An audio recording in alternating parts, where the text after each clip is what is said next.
From the skies above Syria, Turkish jets strike. A once reluctant observer, now on the front line of military action against IS.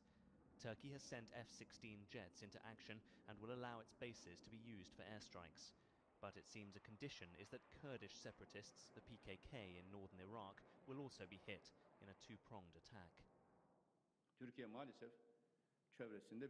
Unfortunately, Turkey is surrounded by a ring of fire. In such an atmosphere, Turkey tries to keep her democracy and development alive. No one should expect Turkey to stand still against these elements threatening its national security. And so Turkey has taken on enemies on both fronts. In return for bombing IS in northern Syria, Turkey says coalition jets will patrol a safe zone near the Turkish border. Meanwhile, the PKK has been targeted in Iraq, hitting warehouses and shelters, the first strikes against the group since the ceasefire came into force in 2013, with potentially serious consequences.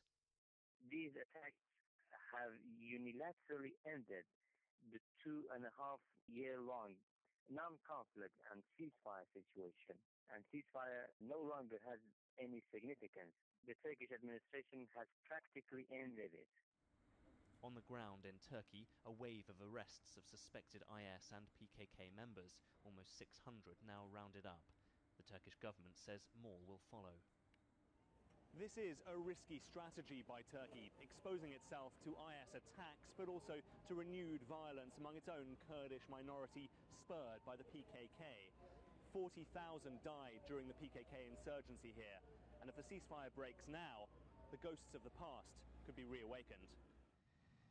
As Turkish jets continue their campaign, critics say the strikes against IS are just a cover for Turkey's real target, the Kurds. This crucial Middle Eastern player is picking its fights, but the tactic could backfire. Mark Lowen, BBC News, Istanbul.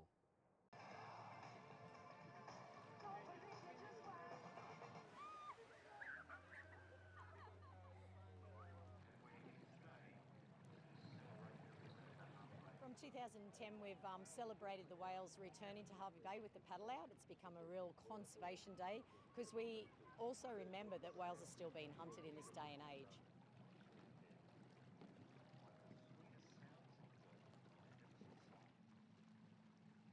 We think it's very important to learn about the significance of the whales and how they do populate the area and all the science behind it and the history, and encourage those young generations coming up in our local area to understand the importance of those whales.